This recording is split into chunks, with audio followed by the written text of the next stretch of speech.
Collective. You are right on time whenever you're watching this. This reading is timeless.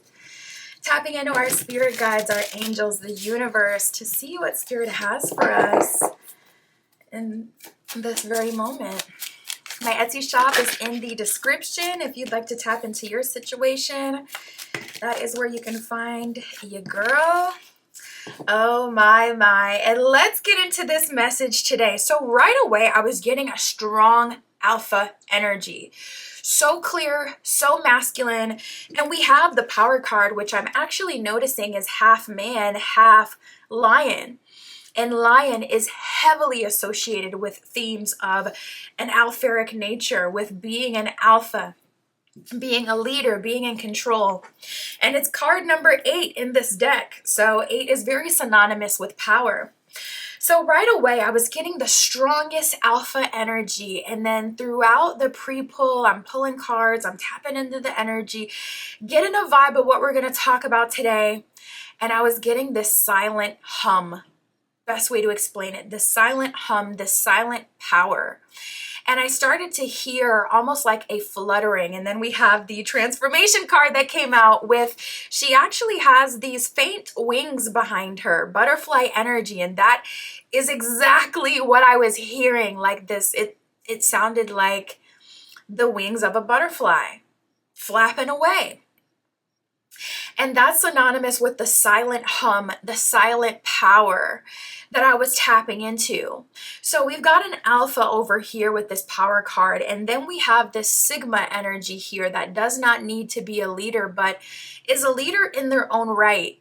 Very much so surrendering to spirit, surrendering to the moment, heart open, proud. It feels very powerful in its own right, and it kind of has no desire to lead, more in alignment with being individualistic, very much so happy beating their own drum. And it's really getting the alpha's attention. I see an alpha realizing that a sigma has just as much power as the alpha, and it's in a very different kind of way. And it's like darn near mind effing the alpha, because all they know is standing in their power, going to get what they want. It's very masculine. It's like, go get it, which is why, society sees alphas, and it's like, we can recognize that as powerful, because it's like you have a lot of energy, a lot of vitality, life force. You go for what you want. Therefore, a lot of times you end up getting what you want. Half of the battle is just having the audacity to go for it, believing that you're worthy, or not even thinking about worthiness and just going to get what you feel is yours. That's half the battle. But we're going to have to flesh this one out. We got conflict and defeat. So I'm seeing the alpha losing in some way. This person is conflicted. This person is defeated. This person has lost the battle. This person, they have been defeated, and it's not giving that the defeat is by the sigma. It doesn't feel intentional, but this is the sigma superpower. We got the waiting game here, waiting for the right moment to strike, not even waiting for the right moment to butterfly, alchemize, to transform. And then you will naturally be in alignment with best case scenario for that situation. Therefore, you win. And the alpha is so mind effed by this. And honestly, they're being brought to their knees. They're realizing that the sigma holds this silent hum of true power. And I see them like tipping off their hat to the sigma, bowing down to the sigma. The alpha has realized that the sigma holds just as much power, if not more. It's giving strong, like masculine, feminine polarities. It reminds me of that song. They say, this is a man's world, but ain't nothing but without a woman. It's giving that energy where it's like, okay, this is an alpha's world. The people who are more dominant, more aggressive typically win because they override a lot of people. They're not as empathetic, and so they end up winning. Now, we all know how the story ends up playing out. They don't always win, and a lot of times it's a delusional sense of winning, not true power, not true winning. And that's really what this person is realizing now, and it's just got them so mind effed. And I was honestly very surprised because we have the semi-sextile with allowing, And then we have the Cancer with the doula. And I'm like, really? Cancerian energy? Cancerian energy is not often associated with power. It's often associated with like warmth, empathy, nurturance. You know, it's feminine, it's ruled by the moon. It's not associated with, it's not like, you know, you may look at like Aries energy. Most people who look at Aries energy say, yeah, that's a fiery person. They got a lot of life force. But like Cancerian energy is just not typically associated with a whole lot of power. But ironically, Cancer is a cardinal sign. So they're very much so leaders. They're very much so change makers. And a lot of times they do experience a lot of silent wins. And that's how I was seeing the Sigma energy, as like a silent hum. I'm very curious to see how this is going to unfold with this alpha, because a lot of times alphas, you know, they want to control. They like pretty things as well. I would not be surprised to see this alpha trying to control the Sigma's power, but we'll have to see. So the Sigma is winning through this semi-sextile allowing energy and this Cancerian energy. The semi-sextile, it says, sees the potentials in, clarifies, gives hopes to, tempers, responds, cycles, grows, realizes, and rewards. So it's very much so like a supporting role. You win through allowing things to happen. I'm seeing a Sigma that was playing tug of war and they released the rope and the alpha has fallen on their behind. And though they have technically won, right? The Sigma let go, so they won. They don't feel like they won because they know that there is a whole other layer and game going on here and they did not win. And it's such a mind F because it's like, I won, but I did not win. I'm on my butt. This is embarrassing. I'm in a lower position. I'm on the ground. I've fallen because they let go of the rope. I won, but I did not win. And they're trying to figure this out. Cancer, it says feeling sympathetic, comforting, nostalgic, protective, tender, nocturnal, caring, moody, receptive, lunar, sentimental, introverted, defensive, family oriented. So that is so interesting to me how being in that energy could bring about such a win. I'm very curious. I'm so curious about this.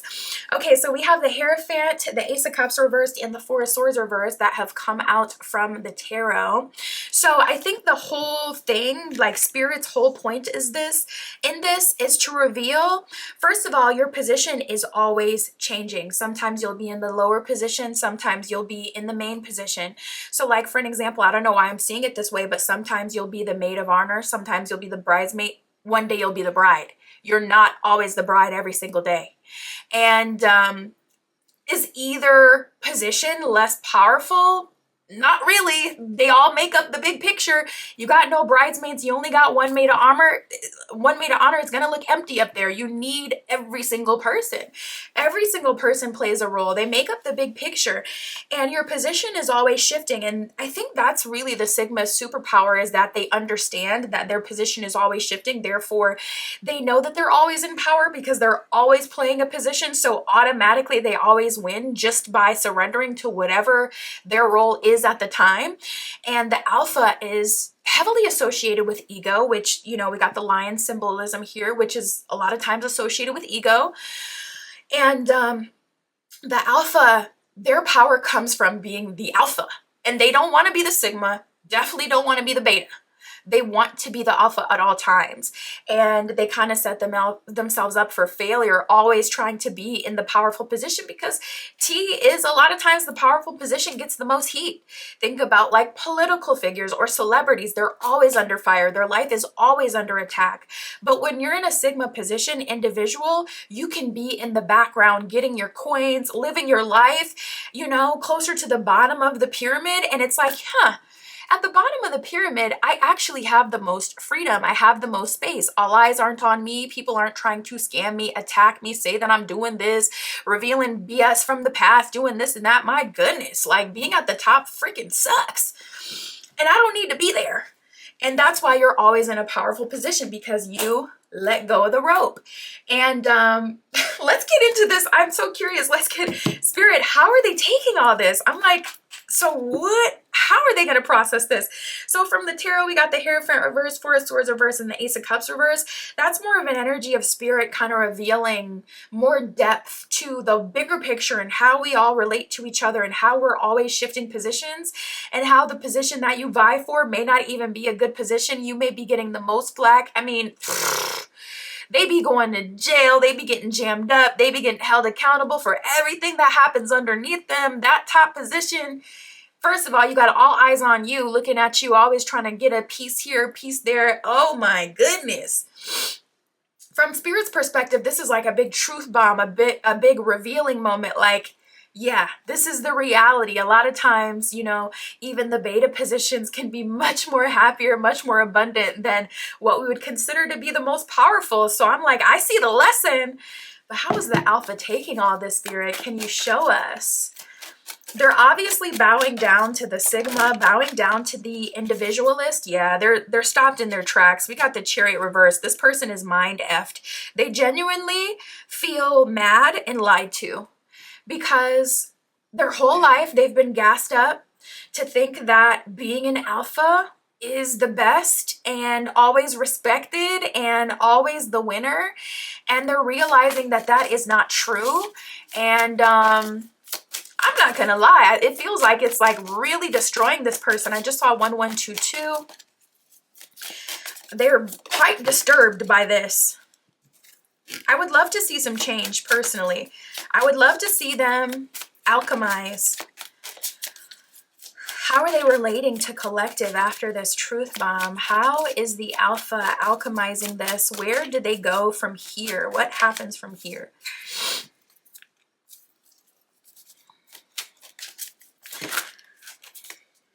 Yeah, and it's weird how the cards kind of almost came out sideways. We have the Five of Cups reverse and the Three of Cups. So they have an opportunity to surrender to, you know, destiny, to surrender to, a lot of times the Three of Cups has like the three figures here to represent like the three fates in like Greek mythology, but also there's some other pantheons. You can find the three, you know, powers that weave together our reality. It'll have like the three powers here representing the invisible forces that weave together our fate and destiny. This person is at a crossroads moment. They have the ability to choose to shift almost into a more Sigma position themselves, or at least to, even if they really resonate with the alpha, they have the ability to come into more awareness, therefore more power. Because even if they want to stick to the alpha position, when it's more beneficial to surrender, if they have the awareness that it's more beneficial to surrender and that your position will always, even just slightly on a small level change, they can still end up unscathed moving forward by surrendering sometimes.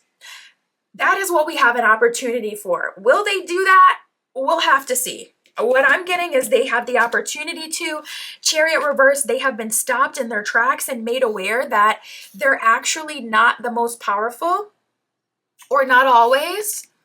And we have the Two of Wands. They can't deny it anymore. Two of Wands showing up reverse. They can't deny it. So this person is experiencing bare truth. Just be aware and protect yourself at this time. It's honestly a bit better to go a bit MIA even, and to create some distance between this person. A lot of people, even when they get the big truth bombs, they kind of settle back into old habits, and they can try to get you to agree with them. And if you agree with them, they can kind of reject what the universe is showing them. So when people get these big truth bomb embarrassing moments, they can a lot of times come back to the person who caused the embarrassment and try to get that person to admit that they've done something wrong. So remember how I was talking about like the example of you holding the rope and letting go? Someone who's in this position may come to you and get you to admit that you let go, and that is the reason why they fell on their butt. And so then they can look at you as the problem versus the lesson that spirit was trying to show them. And so if they can get you to agree that you've played a part in it, then they can essentially ignore the higher lesson and the higher power. You get what I'm saying? So I do feel like this person will likely try to come to you. Wow, we got the Justice cards chilling at the bottom of the deck. Everything that's happening right now was definitely meant to happen. There's a higher force going on. I just saw 1444. They can't ignore it even if they wanted to. They can't deny it. And when you get to, rejecting stuff like this, that's when Spirit comes in with the Tower moment. So hopefully they can just learn their lesson so they don't have to get, the cosmic beatdown. But just be aware, a lot of times people will try to come back to you and get you to balance the scales so that they can reject the higher lesson and what they're meant to learn in the situation. We got card number 33, the Joyful Muse with inspiration. So Spirit is telling you to focus more on your creativity at this time. Continue to be in your semi-sextile Cancerian Sigma energy. Allow things to unfold. Create some distance and space from people who have been a bit embarrassed by the lessons of the universe at this time. You continue to lean into your creativity. You continue to lean into your inspiration. Spirit is bringing new inspiration and new exciting things into your life. This is just one hitch in the plan. This is just one moment for you, but to the alpha, it's deeply impacting them. So protect yourself at this time. And also, don't allow people to rewrite history and rewrite the fact that they were meant to learn a lesson and come to you and get you to balance those scales so that they can feel comfortable staying the same. Be very mindful of that. That's what I got for us today, collective. Very interesting message. My Etsy shop is in the description. If you would like your own private tarot reading, that is where you can find me. And that's what I have for us today. I'll talk to you soon.